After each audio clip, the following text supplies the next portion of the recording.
The study of the paranormal has garnered such an incredible following, both from believers and skeptics, and one photograph taken by an ordinary woman named Mabel Chinnery has shaken up the debate, as it potentially depicts something not quite of this world. The unusual picture begs the question, can dead spirits be seen by the living? This story starts all the way back in 1959. A young woman by the name of Mabel Chinnery was in the process of grieving her late mother. With a camera on hand, Mabel decided to take a trip with her husband to visit her mother's grave in Ipswich, England. Her husband sat in the car and waited for Mabel to return. After visiting her late mother's gravesite, Mabel made her way back to the car, camera in hand. She decided to take a photo of her husband in the car, but never expected what else would appear. Mabel returned home with her husband and soon had the photographs on her camera processed for viewing. After they were developed, Mabel sat down with some friends and shared her photography. It was then the shocking sight was pointed out. Mabel had told her friends that it was only her and her husband at the graveyard. When she flashed the photo of her husband, whom she said was waiting alone in the car, one friend questioned who the other figure was behind him. Mabel was puzzled. When she had taken the photograph, she knew her husband was the only one there, but she was stunned to see the shape of someone's face in the back seat. They all agreed who the ghost likely was. Mabel discussed the photo with her husband, and they both agreed it had to be her mother. That spot was her mother's favorite seat in the car. Plus the silhouette, news of the paranormal find would spread across the world. Mabel and her husband Jim would appear on the 1985 television show Arthur C. Clarke's World of Strange Powers. There, experts on photography studied Mabel's picture, among other eerie images, to see if it was indeed paranormal activity. Dr. Steve Gull and Tim Newton looked at the photo using computer software introduced in the 80s to break down the photograph. They enhanced and zoomed into the photograph to make a thorough analysis.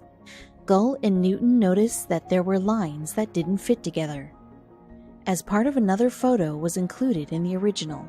This led them to believe that the explanation was a simple use of double exposure. Though many viewers took the experts' word for it, there was just as many who believed otherwise. So was it that simple? The term double exposure in photography means that one photo has imagery from a previous photo overlapping. This is common, happening when a photographer forgets to forward the film to the next frame. The story of Mabel, her mother, and the questionable photograph ended without a definite answer. To this day, debates still linger on about the now famous photo. With Mabel and her husband passed away, there is not much more that can be asked, but that doesn't stop Blake Smith, investigator of the strange and unusual. Since Blake was young, he was haunted by the stories of ghosts similar to Mabel Chinnery's claim.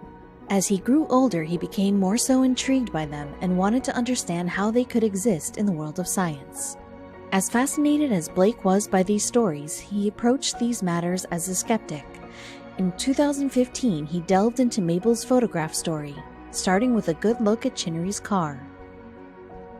Blake wanted to know exactly how the car would appear in person, so he did some crowdsourcing research. Friends, family, and fans of his podcast, Monster Talk, helped him track down the make and model of the Chinnery's car. He was able to find the exact vehicle and take an identical photograph. Blake overlaid Mabel's photo of her potentially ghostly mother across his photo of the car, then examined the results. He looked to see if the double exposure theory had any water. Blake acknowledges how some small details are typical of double exposure, especially the detail of Mabel's mother's scarf appearing to pass through the metal framing of the car. He took it a step further by attempting to find Mabel's camera. His research uncovered several interviews stating that she was using an old-fashioned Eastman Kodak Brownie when she took the legendary photograph. Blake wondered if anything about the particular model could have contributed to the otherworldly photo. He found an expert in antique brownies to explain about double exposure occurrences in that camera. Blake learned that this was a very easy and simple mistake to make, yet it was another realization that allowed him to reach a satisfying conclusion. There was no ghost in the picture, but according to Blake, the double exposure illusion must have been very impactful for Mrs. Chinnery and her husband. Simply put, they were going through an emotional time. However, other skeptics were much harsher in response to Mabel Chinnery's supernatural tale and claimed she was a liar. The debate, for the most part, has been shut down by experts who lean on science to answer our world's strangest occurrences. Still, other photographs like Mabel's are stirring debate, including one where double exposure doesn't seem like a possibility. In 1964, the Templetons wanted to enjoy a rare sunny day in England. Jim, along with his wife Anne and daughter Elizabeth, traveled to Burgh Marsh, which overlooks Solway Firth in Cumbria. As Elizabeth enjoyed the day, her proud father took 3 pictures of her wearing a fancy new dress. While they were there, Jim only noticed 2 elderly women sitting in a car, but no one else was anywhere near them. Later, Jim took the photos to a chemist who developed them and pointed out an odd detail. Even though the family was alone that day on the beach, it appeared that someone was standing behind Elizabeth. The figure dubbed the Solway Spaceman only appeared in the second picture captured that day. In the image, a grainy figure wearing all white and some kind of helmet appeared behind Elizabeth's head. Jim was shocked. How dare a mystery man appear behind his 5-year-old daughter? He reached out to the local police department. The investigators didn't feel like there was cause for alarm, but this didn't satisfy Jim. It came to the attention of the local paper, the Cumberland News. From there, it ran and ran. It was picked up by the Daily Mail and Express, said Dr. David Clark, an author who specializes in UFOs. After the story ran in the local newspaper, Jim received thousands of letters with theories. Up until his death in 2011, people continued to contact him with new ideas with who the Solway Spaceman was.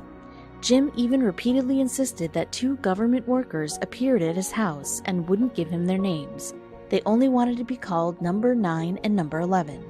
The pair wouldn't show Jim any identification or proof they worked with any national agency. Next, Jim describes driving with the men to the site of the discovery. They drove him. When they arrived, Jim clarified that he hadn't actually seen the spaceman in person. While he was taking the picture, he said the agents stranded him. Seemed suspicious. Close to when Jim took the famous spaceman photograph, there was a strange coincidence. A missile launch was cancelled in South Australia. When the Blue Streak missile was supposed to be fired, it looked like 2 large figures were on the range. Later, the missile technicians saw Jim's photo and reached out. They claimed the things they saw that day matched the spaceman. Could the spaceman have returned with a friend to watch the Australians test a missile? Anything's possible, but no, probably not. As Jim dug through the letters and calls, more theories emerged. Some people claimed it was a spirit. Others believed Jim or his daughter had psychic powers they had not been aware of. Dr. Clark said, "Definitely creative." Another explanation is more realistic. Many believe the mysterious figure was actually Anne. Jim took the picture on a Pentacon FSLR camera, which hides about 30% of the image in the viewfinder. This could be why Jim didn't see her. If this is true, then Anne would be standing away from the camera and the overexposure of the light made her dress stark white. Her light blue dress appears in other pictures as well. UFologists heartily disagree with this theory. Looking at the picture, they argue that the simplest explanation makes the most sense, and to them, it's the idea that a random space traveler happened to be securely standing on Earth and appeared in Jim's picture. When Jim captured the picture, the space race between the US and Soviet Union was only getting started. With a growing collective interest in aliens, people were looking up at the universe and wondering what could be hidden out of sight. There was a whole series of photos, usually taken with box Brownie cameras, showing flying saucers like you would see in Doctor Who, War of the Worlds, and B movies. Dr. Clark said, Jim's picture is much more exciting than others from this time, though. Though the image is striking, it follows a clear pattern. Ever since the invention of photography, there have been pictures of angels, fairies, and spirits, Dr. Clark said.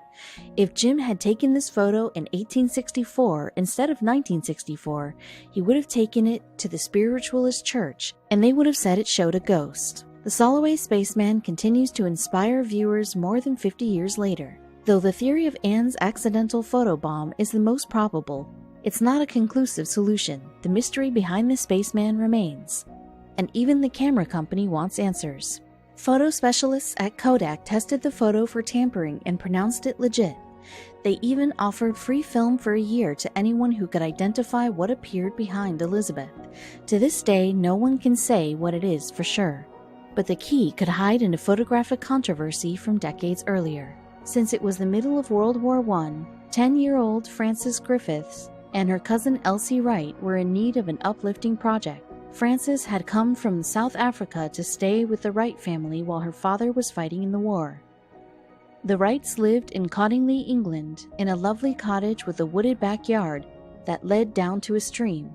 Frances and Elsie, who was 16 and very artistic, spent many of that summer morning playing by the water, escaping the stressful world around them. However, as youngsters do, they often got in trouble. They returned daily from the stream with shoes and clothes soaked with water, and Elsie's mother Polly was tired of it. When one day she had enough, they had an excuse ready. "We're only going down there to see the fairies," they told her, and said they could prove it. Elsie asked her father, who was a hobbyist photographer, if the girls could borrow his camera to provide photographic evidence. He chuckled at the idea but obliged, thinking there wasn't any harm in letting the youths have a little fun. Frances and Elsie trooped out to the stream, camera in tow. When they came back half an hour later, they returned the camera to Mr. Wright with a triumphant declaration that they had gotten a photo of the fairies. He was intrigued. What on earth could the photograph possibly look like? After dinner, he took the photographic plate into his darkroom to develop it. Lo and behold, there was Frances gazing into the lens, and in front of her danced several fairy-looking creatures. Arthur Wright was not easily fooled. He knew Elsie was a skilled artist and that she'd worked in photography studio for a bit. "These are paper cutouts you photographed," he decreed, putting the developed plate away. A few months later, the girls asked to borrow the camera again, and again produced a photographic plate to Elsie's father to develop, this time of Elsie reaching her hand out to a gnome. Exasperated at what he deemed a foolish prank, Mr. Wright told them to knock it off. He worried they'd been messing with his camera and wouldn't let them borrow it anymore. But when Polly saw the photo, she was fascinated. She was a member of the local Theosophical Society, a religious study organization that entertained the idea of the occult as a part of normal life, and she believed the girls had captured supernatural evidence in these mysterious photos. So at the society's next meeting, she brought along the plates. Frances and Elsie didn't think much of letting her show the photos around, but then the story began to snowball. Polly's Theosophy peers were also convinced the images were real, and they asked to display them at the Society's annual conference. By the time the images had reached Edward Gardner, one of the Theosophical Society's leading members, it was too late for Frances and Elsie to stop their spread. The camera companies Kodak and Ilford were both called upon to verify whether or not the images were fake, and produced inconclusive results. Meanwhile, Elsie and Frances were being asked to speak and appear on stage at bigger and bigger Theosophical Society events. Even famed writer Sir Arthur Conan Doyle, yes, the one who created the world's most logical character, Sherlock Holmes, sent the cousins 2 cameras and asked for more photos. Pressured to oblige, they took 3 more. When Doyle saw the photos, he was ecstatic, believing unequivocally that the cousins had proved beyond doubt that fairies were real. He wrote articles in the press about it, and the story really picked up traction. By this point, the cousins were worried. There was no way the truth could be revealed now. They'd be in huge trouble, so they waited, and over the years, they maintained that the photos were real. But by 1983, when Elsie was 82, they figured it was safe to come clean. In an article published in the magazine The Unexplained, Elsie told how she'd drawn the fairies on paper, carefully cut them out, and attached them with long hat pins to their surroundings. She even admitted that she'd used a book, Princess Mary's Gift Book, as reference for the fairies, copying Claude Arthur Shepperson's drawings of dancing girls from its pages and adding wings to them. Finally, the mystery was solved. Frances said, "I never even thought of it as being a fraud. It was just Elsie and I having a bit of fun. The adults wanted to be fooled." The 2 girls knew this wasn't the first time the adults were confused by a fantasy. A few centuries prior, the farmers of Woolpit were harvesting their crops when they noticed movement nearby. Out of one of the ditches crawled 2 small children, a boy and a girl. but the villagers were shocked. The children's skin was bright green. Not only was their skin green, but they were speaking an unknown language no one could recognize. The villagers brought the children back to Woolpit to decide what to do with them. They took the children to the home of a wealthy man named Sir Richard de Calne. The kids looked starving, so Richard offered them an array of foods to eat, but the young boy and girl refused all of them, except for one thing. The only thing the children would eat were beanstalks, and they refused to eat anything else for weeks. The young siblings also tried to make their way back home but got lost and decided to stay in Woolpit. It took a while for the children to get used to their new surroundings. Reports say they were overwhelmed by the sunlight in the village. Eventually, as the months went by, the girl learned to speak a little English and finally shared their story.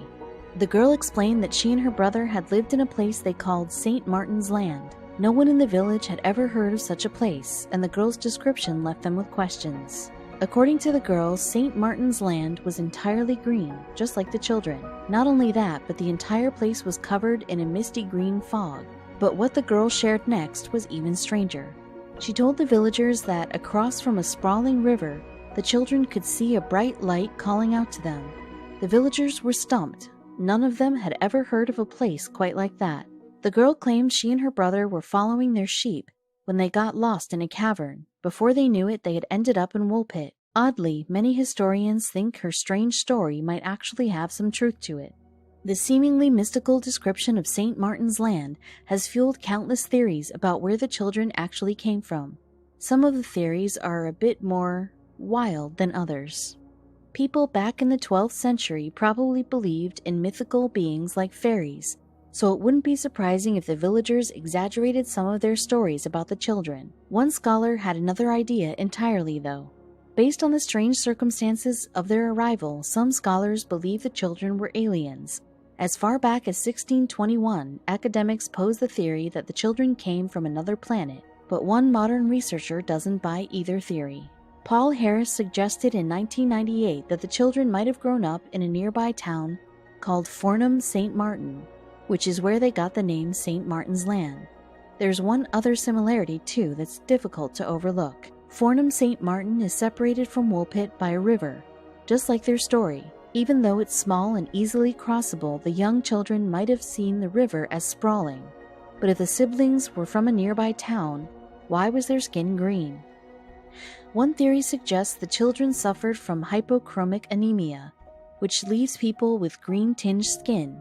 If the villagers had never seen it before, it's understandable that they would be a little freaked out. One key piece of evidence supports that theory. Hypochromic anemia is caused by a poor diet. Several reports about the children suggest that they were near starvation by the time they were found, which would line up with the disease's symptoms. But why were they running away in the first place? Harris noted that there was a battle at Fornham St. Martin in 1173. Around the time the children arrived in Woolpit, several Flemish immigrants were killed, which might have included the siblings' parents, leaving them to fend for themselves. If the children were in fact Flemish, it could be the reason none of the villagers recognized the language they were speaking. The accounts of the children's later lives differ, but they all agree on a few key details.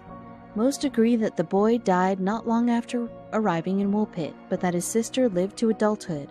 Some records even indicate that she lived a long and healthy life, and maybe even got married. We might never know the true story of the green children in Woolpit, but researchers can all agree on one thing. Humans have been inexplicably spotting green people